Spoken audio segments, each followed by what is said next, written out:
Penilaian pencapaian kompetensi sikap. Penilaian kompetensi sikap dalam pembelajaran merupakan serangkaian kegiatan yang dirancang untuk mengukur sikap peserta didik sebagai hasil dari suatu program pembelajaran. Kegunaan utama penilaian sikap yaitu sebagai bagian dari pembelajaran adalah refleksi, cerminan pemahaman, dan kemajuan sikap peserta didik secara individual. Cakupan penilaian sikap.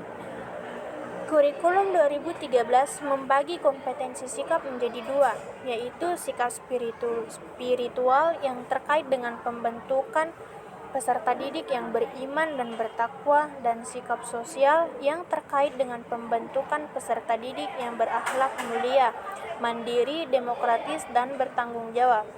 Yang kedua, sikap spiritual sebagai perwujudan dari menguatnya interaksi vertikal dengan Tuhan Yang Maha Esa. Sedangkan sikap sosial sebagai perwujudan. Cakupan penilaian sikap. Menurut kurikulum 2013, membagi kompetensi sikap menjadi dua, yaitu sikap spiritual yang terkait dengan pembentukan peserta didik yang beriman dan bertakwa, dan sikap sosial yang terkait dengan pembentukan yang berakhlak mulia, mandiri, demokratis, dan bertanggung jawab. Cakupan penilaian sikap. Kurikulum 2013 membagi kompetensi sikap menjadi dua, yaitu sikap spiritual yang terkait dengan pembentukan peserta didik yang beriman dan bertakwa, yang berakhlak mulia, mandiri, demokratis, dan bertanggung jawab. Sedangkan sikap sosial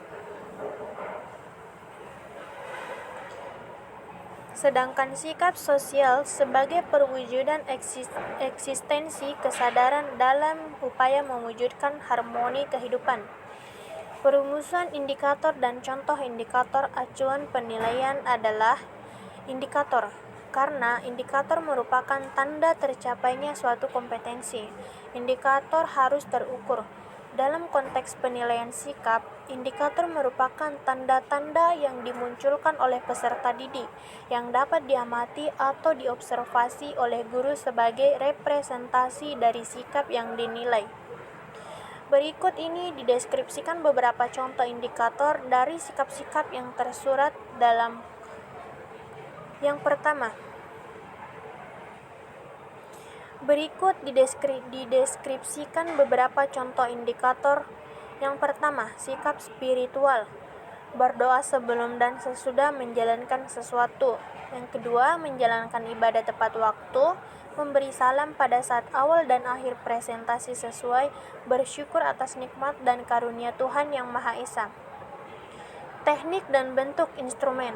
Teknik observasi merupakan teknik penilaian yang dilakukan secara berkesinambungan dengan menggunakan indera, baik secara langsung maupun tidak langsung, dengan menggunakan instrumen yang berisi sejumlah indikator perilaku yang diamati.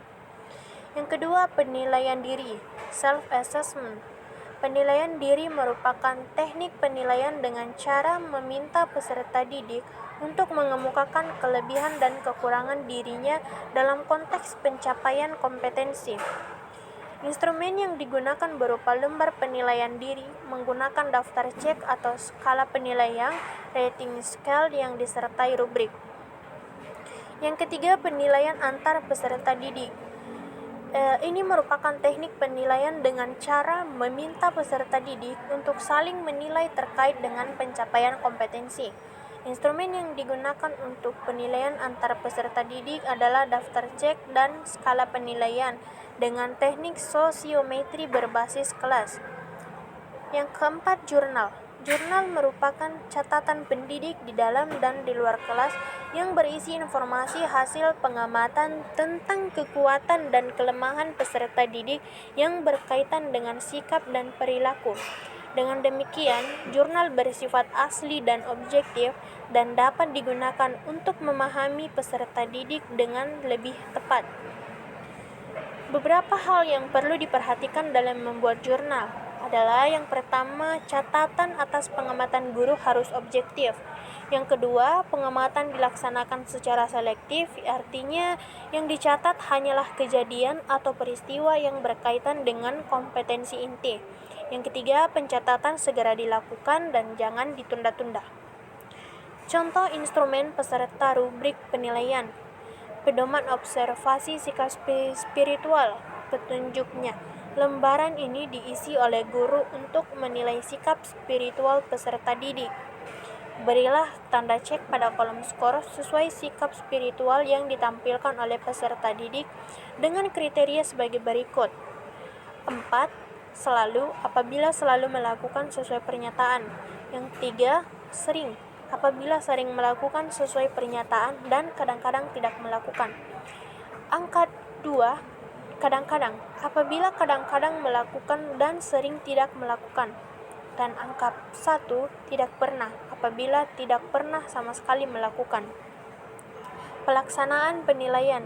Pelaksanaan penilaian ini dilakukan oleh pendidik setiap mata pelajaran untuk dilaporkan kepada wali kelas yang selanjutnya dapat dijadikan sebagai laporan penilaian satuan pendidikan. Secara umum, pelaksanaan penilaian sikap sama dengan penilaian kompetensi, pengetahuan, dan keterampilan, yaitu harus berlangsung dalam suasana kondusif, tenang, dan nyaman dengan menerapkan prinsip valid, objektif, adil, terpadu, terbuka, menyeluruh, menggunakan acuan kriteria, dan akuntabel. Kemudian tahap pelaksanaan penilaian kompetensi sikap, yaitu yang pertama pada awal semester. Pendidik menginformasikan tentang kompetensi sikap yang akan dinilai, yaitu sikap spiritual, jujur, disiplin, tanggung jawab, toleransi, gotong royong, santun dan sopan, atau percaya diri. Yang kedua, pendidik mengembangkan instrumen penilaian sesuai dengan mata pelajaran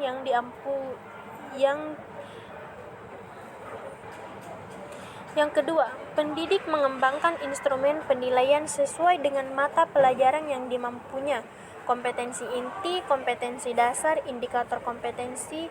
Yang ketiga, pendidikan memberi penjelasan tentang kriteria penilaian untuk setiap sikap yang akan dinilai termasuk bentuk instrumen yang akan digunakannya. Yang keempat, memeriksa dan mengolah hasil penilaian dengan mengacu pada pedoman penskoran dan kriteria penilaian yang telah ditetapkan sebelumnya. Yang kelima, hasil penilaian diinformasikan kepada masing-masing peserta didik pada setiap akhir pekan dengan tujuan untuk mengetahui kemajuan hasil perkembangan sikapnya, mengetahui kompetensi sikap yang belum dan yang sudah dicapai ya sesuai dengan kriteria yang ditetapkan. Yang ketiga, memotivasi peserta didik agar memperbaiki sikap yang masih rendah dan berusaha mempertahankan sikap yang telah baik. Dan yang keempat, menjadi bagian refleksi bagi pendidik untuk memperbaiki strategi pengembangan sikap peserta didik di masa yang akan datang. Pengelolaan penilaian. Pengolahan penilaian. Pada akhir semester, guru mata pelajaran dan wakil kelas berkewajiban melaporkan hasil penilaian sikap, baik sikap spiritual dan sikap sosial secara integratif. Nilai kualitatif menggambarkan posisi relatif peserta didik terhadap kriteria yang ditentukan. Kriteria penilaian kualitatif dikategorikan menjadi 4 kategori, yaitu yang pertama sangat baik atau disingkat dengan SB. Yang kedua baik, singkatannya B. Yang ketiga cukup, dan yang keempat kurang. Kemudian manajemen hasil penilaian sikap. Yang pertama, pelaporan penilaian sikap oleh guru dilakukan secara berkala kepada peserta didik, orang tua, dan satuan pendidikan. Yang kedua, pelaporan kepada peserta didik dilakukan selekas mungkin setelah proses penilaian selesai. Yang ketiga, pelaporan kepada orang tua peserta didik dapat dilakukan secara berkala setiap tengah semester dan akhir semester. 4. Sesuai prinsip akuntabilitas, maka pendidik wajib melakukan dokumentasi proses penilaian secara sistematis, teliti, dan rapi. Yang kelima, hasil penilaian oleh pendidik dianalisis lebih lanjut untuk mengetahui kemajuan dan kesulitan belajar, dikembangkan kepada peserta didik, disertai balikan feedback berupa komentar yang mendidik. Penguatan yang dilaporkan kepada pihak terkait dimanfaatkan untuk perbaikan pembelajaran. Yang keenam, program remedial dan pengayaan dilaksanakan sebagai tindak lanjut analisis hasil penilaian